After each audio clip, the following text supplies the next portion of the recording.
The Potsdam Conference. In July 1945, the Big Three, Churchill, Truman, and Stalin, representing Britain, the United States, and the Soviet Union respectively, met in the leafy German town of Potsdam to discuss how to govern post war Germany, settle reparations, and plan for Japan's defeat. During the conference, Churchill would lose a general election in Britain and be replaced as Prime Minister by Clement Attlee. Much had changed since the Yalta Conference. Germany had surrendered and Hitler had committed suicide.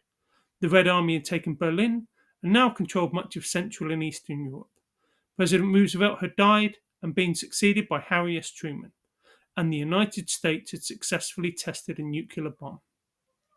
Stalin entered the Potsdam Conference from a position of power, with the Red Army occupying most of Eastern Europe, including Poland, Czechoslovakia, Hungary, Romania, and the eastern part of Germany. There was little Britain and the US could do to stop Stalin from imposing his will over the region. The Soviet Union had suffered over 20 million deaths, far above its World War II allies, and felt that it should be compensated. Truman, a staunch anti-communist, aimed to oppose Stalin wherever possible, particularly by resisting overly harsh Soviet demands for reparations and pushing for free elections in Eastern Europe.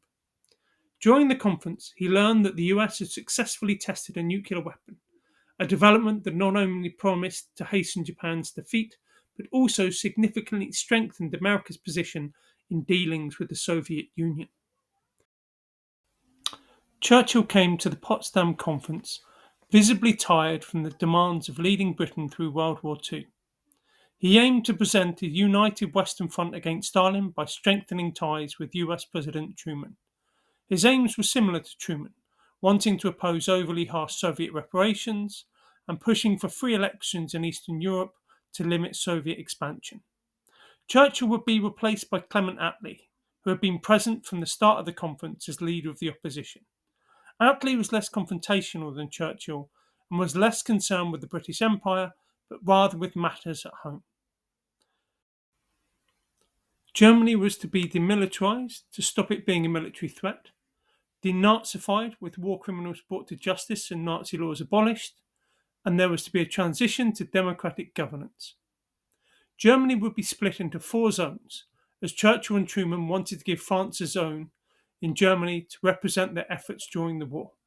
Stalin was fine with this, as long as they took territory for the French from their own zones.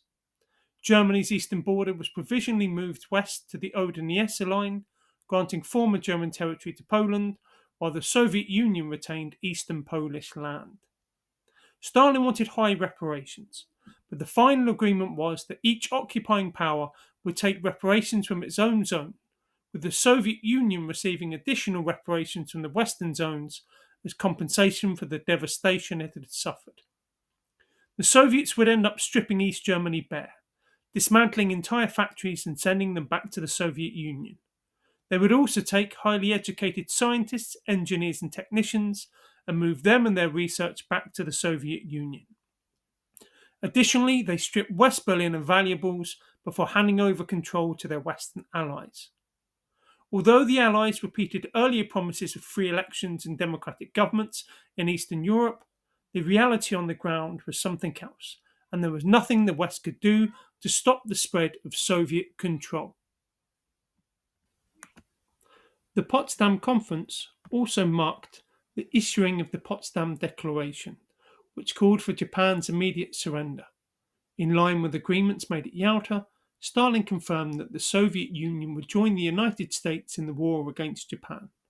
They would go on to declare war against Japan on August 8th and invade Manchuria on August 9th. However, one of the most significant moments of the conference came when Truman informed Stalin that the US possessed a weapon of unusual destructive force, a reference to the successful testing of the atomic bomb. This revelation shifted the balance of power between the Soviet Union and its Western allies. Churchill watched Stalin's reaction closely, but the Soviet leader showed almost no emotion, simply remarking that it was a good thing and should be used against the Japanese.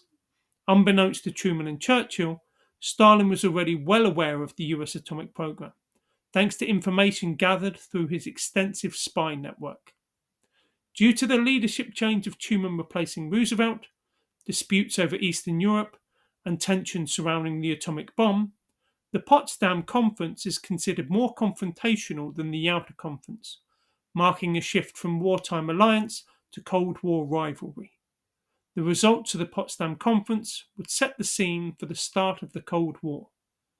Questions related to both the Yalta and Potsdam conferences often come up on the exam.